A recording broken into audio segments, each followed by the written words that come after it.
Hello guys, welcome to Redditor's Revenge. Here we post amazing revenge stories daily, and if you want more content like this, please do subscribe to the channel and stay tuned with us. Moving to today's first story, about the revenge OP took on her uncle, because he was psycho and had assaulted OP when she was a child. So OP ran over him and then later sent him behind the bars. Now story. What a lot of people don't know about me is that I went through a lot at the hands of my uncle. Instead of protecting me, my family thought that I was a liar. It was only when my uncle was exposed in front of the whole world that they wanted to take my side and make sure that my uncle was punished. When I was 6 years old, my father's brother used to be my favorite uncle because he used to bring me a lot of gifts. But things started changing when he touched me in the wrong way, and I became scared of him. But my parents did not notice that I did not want him around me, and they kept inviting him over. One day, he took it too far and he sexually assaulted me. Afterward, he gave me sweets and told me not to tell anyone. All I remember feeling was the pain and knowing that this was not what I wanted and that something about it was wrong. He continued to do that for the following years whenever I saw him, and I started acting out at school.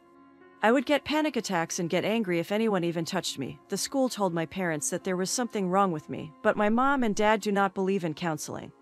The only counseling I would get was from church, because I come from a family of devoted Christians. My parents gave me lectures to try and straighten me out, but I kept on acting out. I could not find the words to tell them that my uncle was a bad man, and he was hurting me.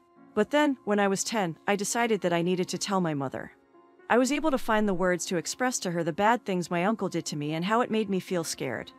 My mother hugged me and told me that it would be okay, and it was going to stop. Then she went to talk with my dad. I heard them talking for a while and then they were shouting. The next thing I knew, my uncle came to the house and I screamed for my parents to get him away from him. Do you know what he had to say? He said that I was lying and that he would never touch me in any way. He said that I was getting corrupted and soon I would be manipulating them into doing my bidding. I told my parents that he was a liar and had been doing it for a long time to me, and I did not want to see him anymore, but my parents believed him, and I got punished by them grounding me for a while. The whole family found out about it and my dad was upset, because he thought that I was embarrassing the whole family by telling lies about his brother. The only good thing that came out of it was that my uncle started coming to our house less and less because he was upset with my parents. But I was so angry and terrified because no one believed me, and they thought I was a liar. It hurt when he was there at every family event and my parents would force me to talk to him. Just the touch of his hands would bring me back to the terrible things that he had done to me, and I would not be okay for several days. As I became a teen, I rebelled against my family because I felt that they did not love me or care what happened to me. I was already being treated like a liar and an outcast, so I thought that I would just live up to the expectations. I had a wild youth, I am not going to lie. I did not care too much about doing good in school because if I did badly my parents would be mad and I felt that they did not deserve to be happy.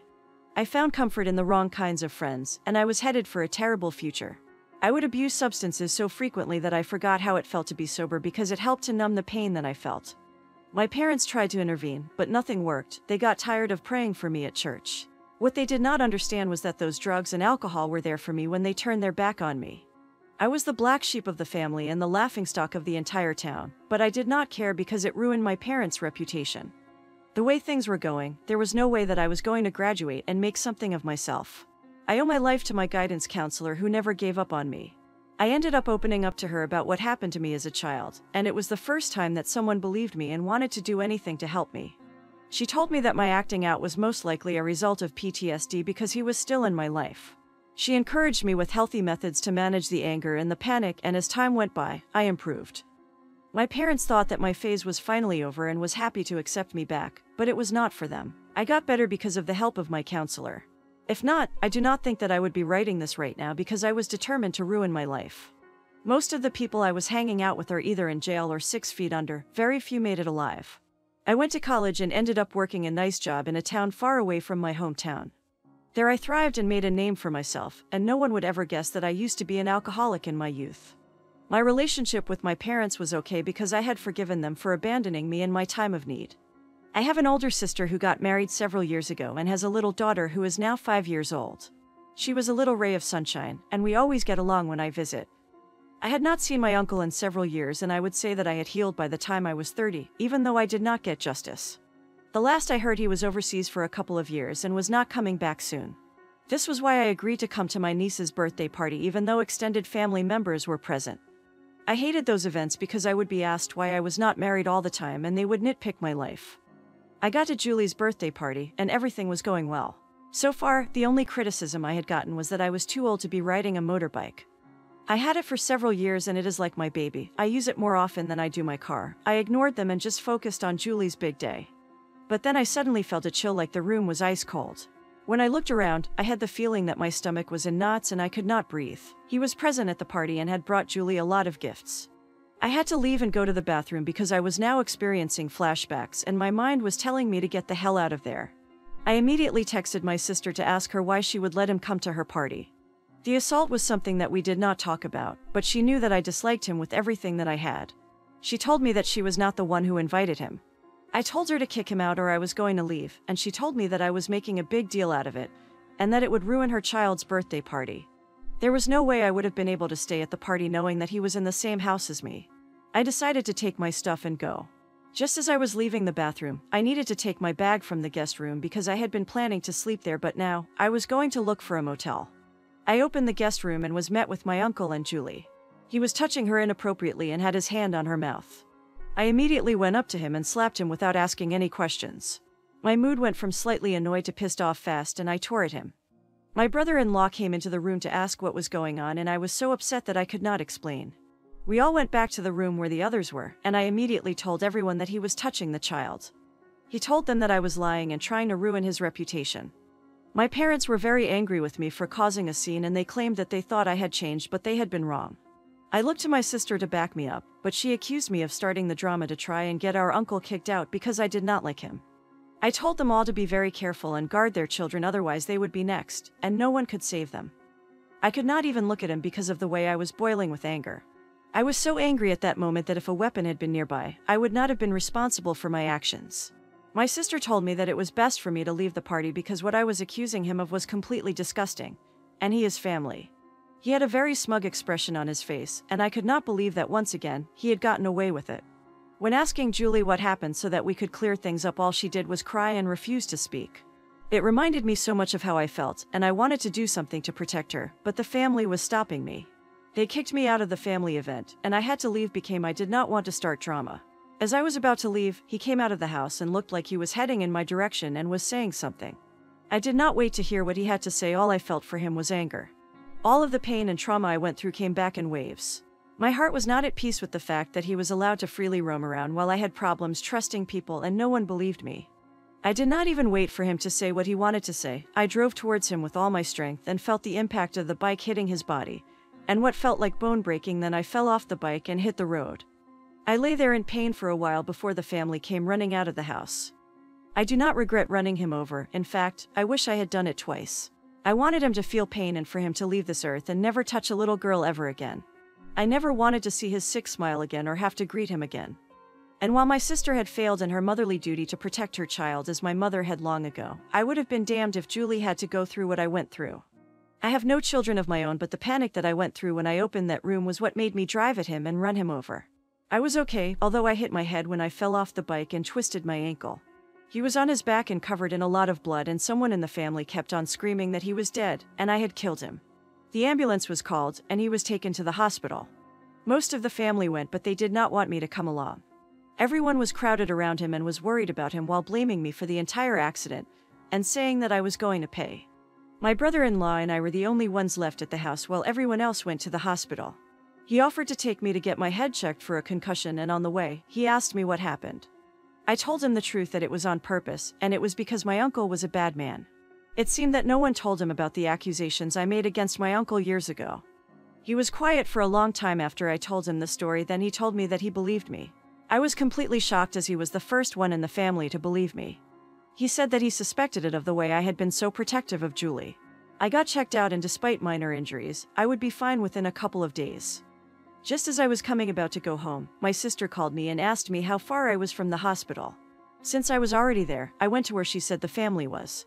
When I got there, I was confused as everyone gave me a warm welcome and my sister started thanking me for protecting her daughter from that pedophile. Even my parents apologized for not believing me all those years ago when I warned them that he was a bad man.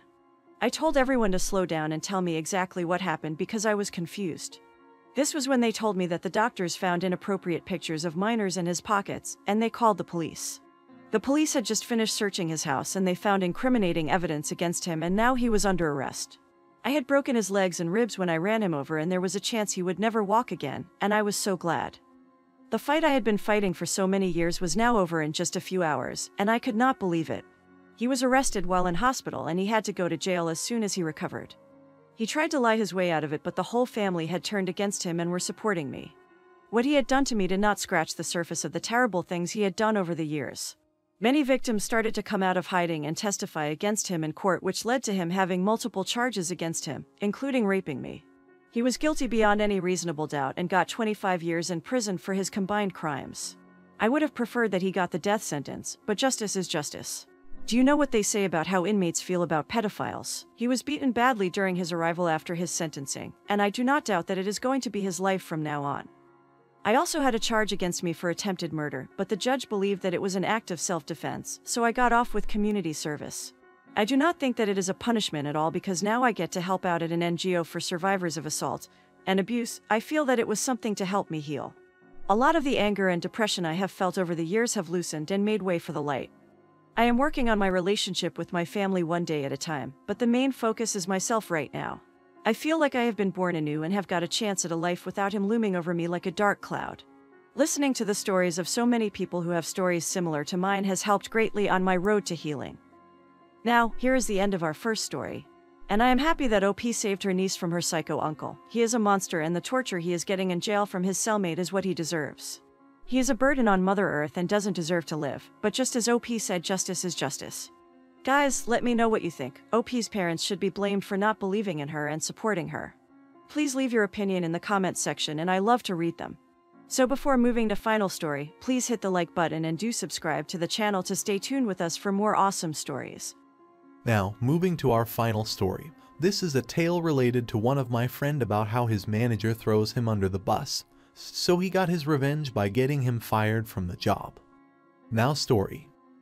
Bob was a back-of-store lead hand for a retail store, along with his colleague Larry. He made sure that shipments and deliveries were scheduled and handled correctly, that the crew out back were doing their jobs, and that the restocks for front of store were picked correctly. His assistant manager, Frank, had resigned, and Bob had applied for the job. Bob had been handling many of Frank's duties, particularly those that involved computers, since Frank was older and not very adept with a keyboard and mouse. Bob didn't get the job. Instead, they brought in Richard, an AM from another store, and Bob had worked with him in the past.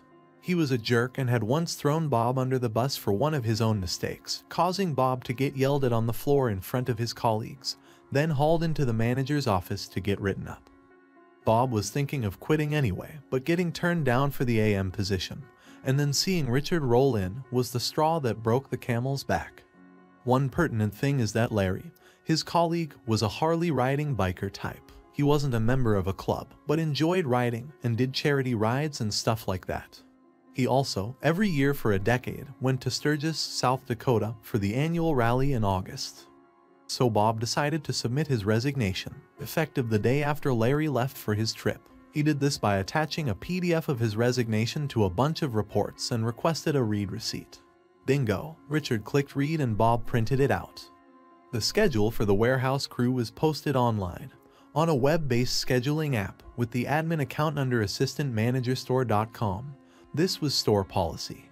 All emails were created as job title, and when a person left the position, the password was changed. This way, nobody had to change their contact information. They were communicating with the job title and not the individual. IT had a list of logins for every position, and changed passwords with every transition, so the outgoing person couldn't sabotage things. Bob had asked Richard repeatedly for his password to the scheduling site and never got an answer. So, Larry worked a Thursday and headed out. Bob worked Friday, his last day, and before he left, he told his crew to make certain they checked the scheduling app and worked their scheduled hours. Then he went home and shut off his work phone. On Monday, before opening, he showed up to turn in his phone and his keys, to be greeted by Richard losing his shit. The store manager corralled both of them and took them to his office. Richard went on a tear, describing the shit show that happened over the weekend, how Bob was incommunicado. Richard had to come in and piss on fires, and demanded that Bob be written up. Bob let him go on and on. The store manager said, "Bob, what have you got to say about this?" "Well, a write-up is a disciplinary action for an employee, right?" "Yes." It's going to be hard to make that stick since I'm not an employee. Bob had a folder and pulled out a printed copy of his resignation, showing that the previous Friday was his last day. The store manager read it, then handed it to Richard. Richard said, "You never sent this to me." "Yes, I did, 3 weeks ago. Here's a copy of the email, and here's a copy of the read receipt." The store manager gave Richard a wilting stare. "So who have you got lined up to replace Bob? Have you been interviewing?" "I didn't get this email. This is fake." "No, I haven't been interviewing anyone. I guess Larry will have to cover until I can fill that position." Bob: "Yeah, good luck with that. Larry isn't even in this time zone. He's in Sturgis. And no, it's not fake. If you want, it can verify that by checking your email history." Richard turned white. He realized he had no supervisors for the dock at all. The store manager asked Bob, "Is there any way we can get you to stick around?" Bob: "No, thanks. I've already lined up a new job, sorry. But you've got bigger problems than this." Like what?" Bob pulled out more copies of emails and handed them over. "I asked Richard repeatedly for his password to the scheduling app several times. Can I jump on your computer for a second?" SM turned his laptop to face Bob, and Bob logged into the scheduling app. "Okay, so the admin account is under Richard's job title. This is where we post the schedule for the crew. I used to do it for Frank because he wasn't a computer guy, but technically, this falls under the assistant manager role. The login is assistant manager. I'm logged in under my account, but I can still see who's scheduled across the board. I just can't edit it. I don't have the permissions. Here's the schedule for the warehouse crew for the next 2 weeks." He turned the laptop back around. "It's blank. There isn't anyone scheduled to work at all." Bob turned to Richard. "Here are my keys, and here's my company phone. I'm done. By the way, in accordance with this email from IT, I've factory reset the phone.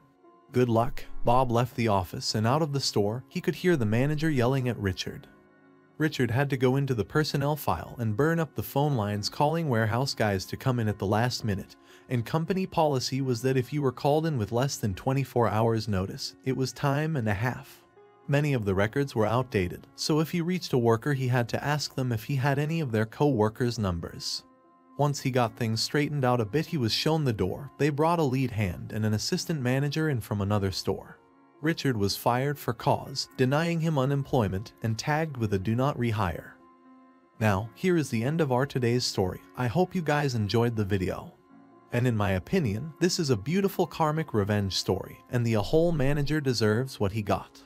Guys, let me know what's your opinion about this story, and you can also share your experience with your such shitty managers and bosses in the comments section. So before leaving, please hit the like button and do subscribe to the channel to stay tuned with us for more awesome stories.